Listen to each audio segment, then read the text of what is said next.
Hi viewers, how are you all? So myself Nagappa, you are watching Appa Chemistry classes. Our today's topic is fuel cells.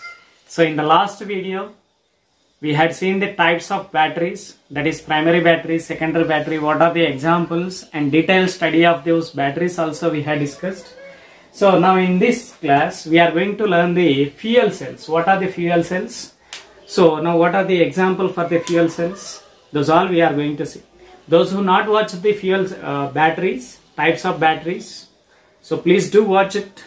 You will find in the icon as well as in the end of the screen also you will find. So now in today's class we are going to see the fuel cells. Till now those who not subscribed, please do subscribe and don't forget to like the video. So let's get into the video. So fuel cells here. Now fuel cells are nothing but what? The cells in which the fuel cells are also an example of electrochemical cell, in which in this fuel cells the chemical energy will be converted to electrical energy in this fuel cell also. So it is one of the example of electrochemical cell. Now these electrochemical cells comes under which type of batteries? These are comes under primary cells, means the whatever the electrical energy which is generated here, it is not possible to store because it is that much huge amount of electrical energy. Huge amount of energy will be generated from this fuel cell, and also it is the best method for the producing the electrical energy, because so it is in this case there are no pollutants are involved. Okay, na? So minimum pollutant, because here what happens, what are the fuels which we are using, that fuel energy is directly converted to electrical energy. So there are very less quantity of what we can say polluted will be. But whereas if you are taking the coal, burning of coal or burning of hydrocarbons, from that if you are generating the fuel, that is electrical energy, so you will get the so much of smoke there, those all pollution will be there. But whereas from this fuel cell, there is no pollution involved in this fuel cell. So for that reason these fuel cells are comes under eco-friendly. These fuel cells are used in airships. Whatever the airships we had seen Apollo and Gemini airships, they had used this fuel cells only. So in this case, the fuel cell contains the water. It comes under primary cells, primary batteries. So how we can decide these fuel cells? How we can explain these fuel cells in the sense? We have the mainly three parts are there. Three compartments are there in a fuel cell. That is what anodic compartment, cathodic compartment. In the middle will be what electrolyte.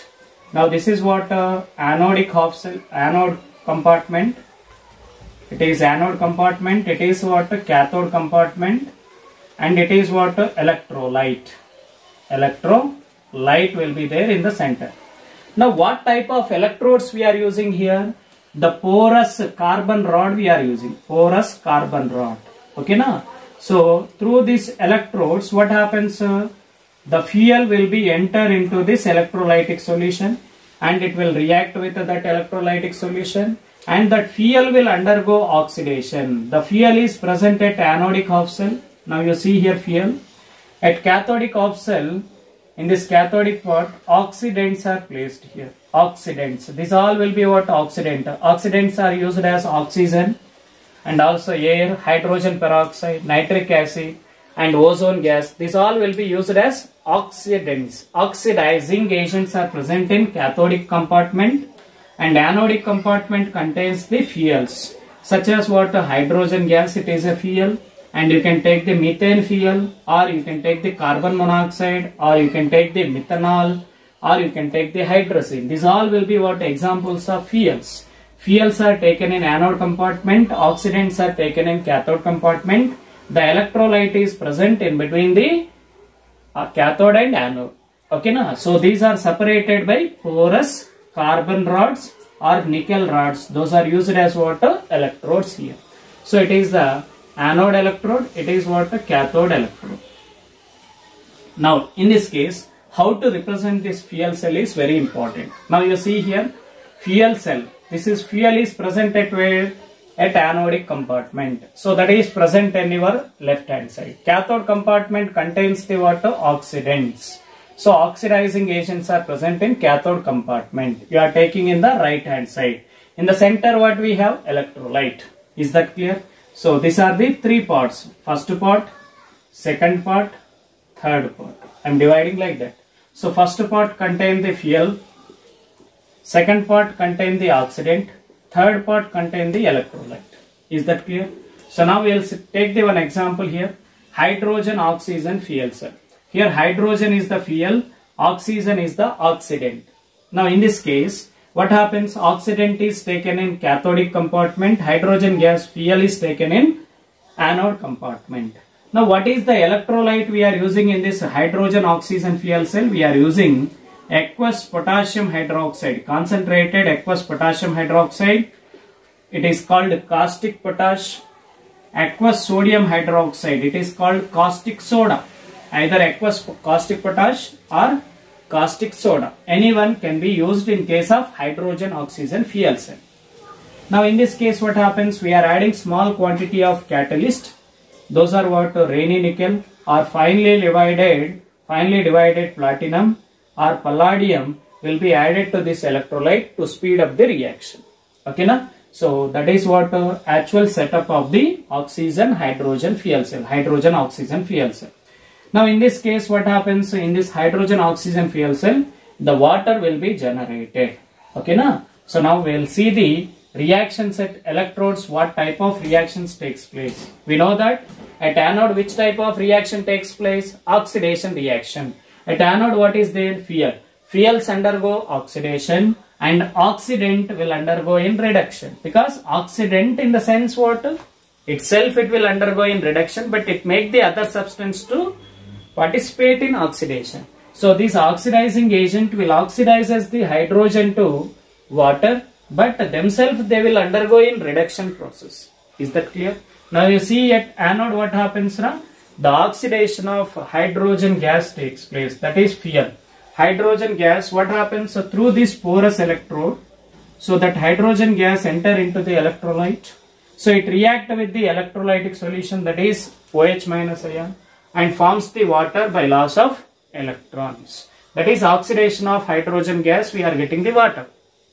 Now similarly, this is oxygen is the fuel, oxidant, so which is going through the porous part and which is reacting with the aqueous part which is present in the electrolyte, that is aqueous water. Then it gains the electron, whatever the electron which is lost by the hydrogen gas, those electrons are gained by this oxygen. So it converted to OH minus ion. Now this whole reaction you multiply with the 2, because then in the cell reaction, in the overall cell reaction should not include the electron. Here 4 electron means here it should be 4 electron. That is 2 times of the 2 electron is what? 4 electron. It will be completely, it converted to 2H2O, 4 OH minus ion. It is 4H2O, 4 electrons. Now this 4 electrons get cancelled. So then what is left over here? 2H2 gas, oxygen gas. Here 2H2O is there, here 4H2O is there. 2H2O. H2O we are getting in the form of liquid. So in airships we are using this oxygen hydrogen fuel cell. Fuel as a fuel cell is used in airships like what? Gemini and Apollo space missions we have. No? So in that we are used this hydrogen oxygen fuel. There whatever the water which is generated, that water is generated. So that water is the purest form of water. To that purest form of water, we can add some quantity of electrolytes and we can drink that water.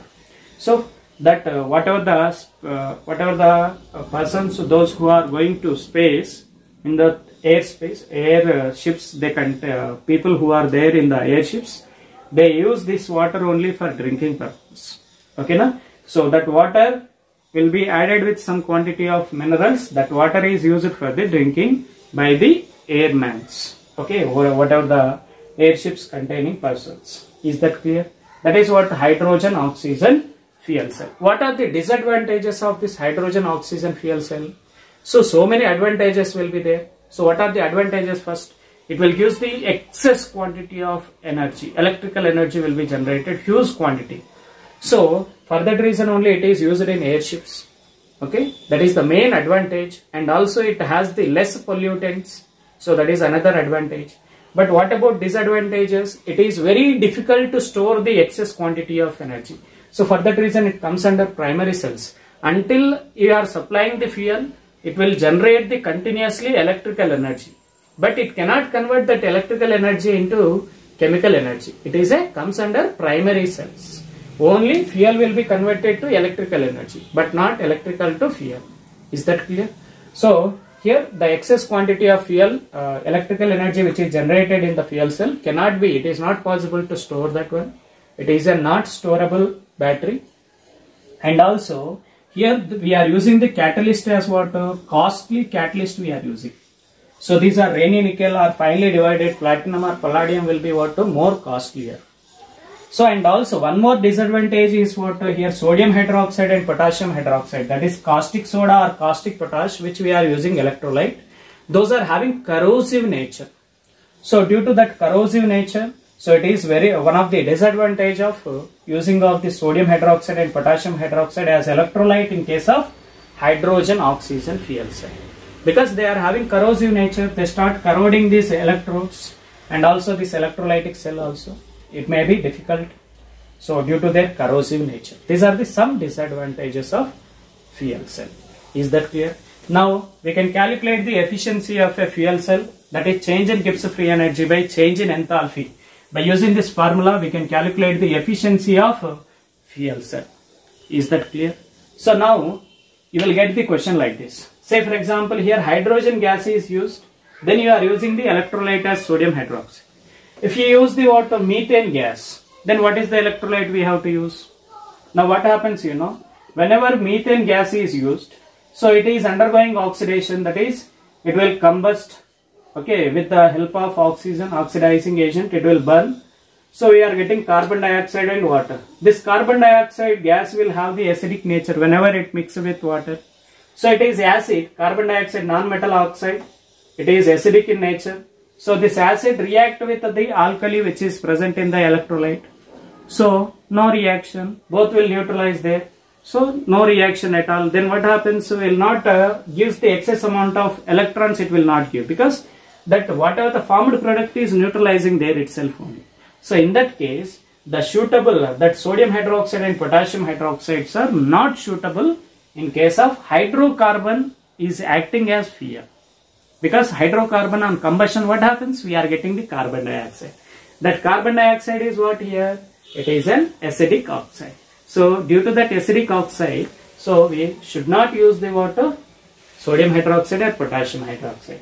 In case of hydrocarbon, we have to use the electrolyte as acidic one, we have to use electrolyte. Electrolyte as what? Phosphoric acid can be used. H3PO4, aqueous phosphoric acid can be used. Both are acid, so then no problem. Is that clear? So in case of hydrocarbon, we have to use it as what? Phosphoric acid. That is one of the important questions. Is that clear, fuel cells?